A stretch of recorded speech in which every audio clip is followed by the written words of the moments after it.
Martial artists, you need to stop spinning on your heels. Oh my God. I've been debating making this video for about 2 years now, and I just want you to know that it's coming from a space of love because I see so much potential out there in the like XMA bow staff world of martial arts, but I keep seeing people doing spins on your heels and you're only getting like 2, maybe 3 when you could be doing so many more.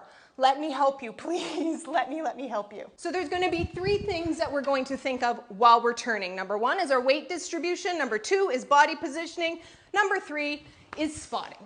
So where we want our weight ideally is to be on the ball of our foot. You don't need to come up on a full demi-point like a dancer might. All you need is to be able to put your weight forward enough on your foot, just enough so that your heel comes off. My weight is over top of the ball of my foot, so that I can balance. There's no way spinning on my heel that I can find any sort of balance. So a good thing to practice is without your staff, just to stand here on your ball of your foot, find your center line, and just hold it there. That's it.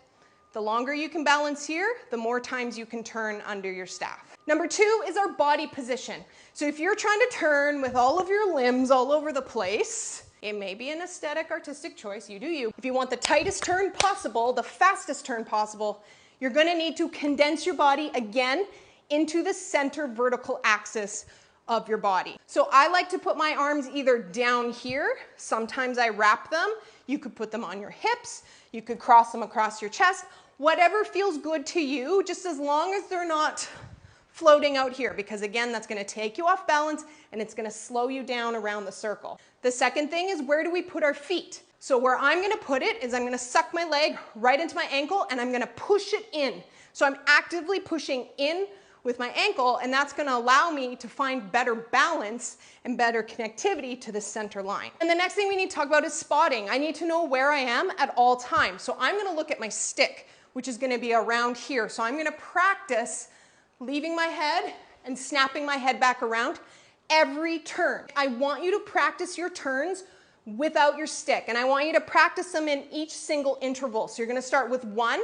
I'm gonna put one foot out in front, I'm gonna push off, suck everything to the middle, and then my foot's gonna come down back to where it started. And then you're gonna do that for each interval of spin after. So I'm gonna practice 1 turn, nice and controlled.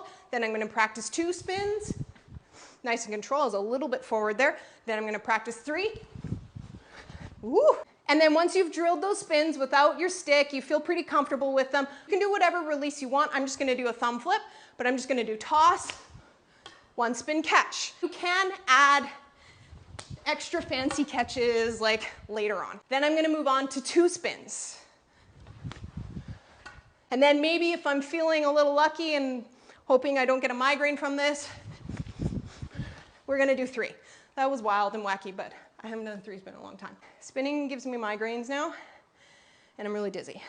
So I know it may feel a little bit weird for you to go back and correct your spins, especially after you've created a habit of trying to spin on your heels, but trust me that it's worth it. Go back to the beginning, practice the body work. If we can do 6 and 7 spins in baton, you can certainly do that too with your staff. Good luck out there. Also, I have classes starting on September 23rd if you want to join me. Okay, bye.